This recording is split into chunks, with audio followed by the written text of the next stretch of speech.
Nakakaba pa 'to sa sa performance ko. Okay.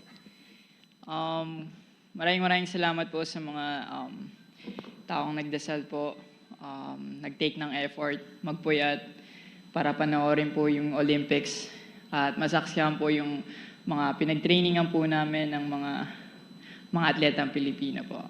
Gusto ko po magpasalamat sa pagbigay po sa amin ng training camp sa Mets po. Sobrang laking tulong po nun sa akin. Nakapag-adjust sa oras. Nagamay din po yung weather. Kaya sobrang laking bagay po sa akin po yun. Na nakakonekta po sa gintong medalya po.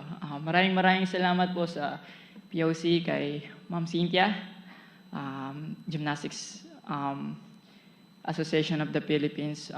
Siya po yung nag-handle po sa amin and nagtaguyod po sa gymnastics po.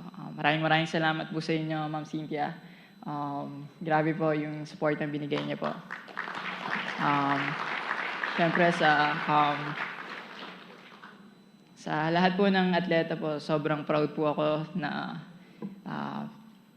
pinaglaban po natin, binigay po natin yung best natin sa lahat po. Dugot pawis yung inalay natin.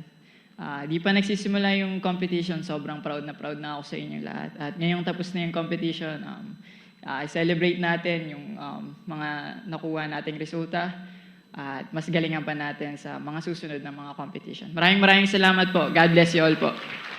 Maraming salamat. Carlos Yulo.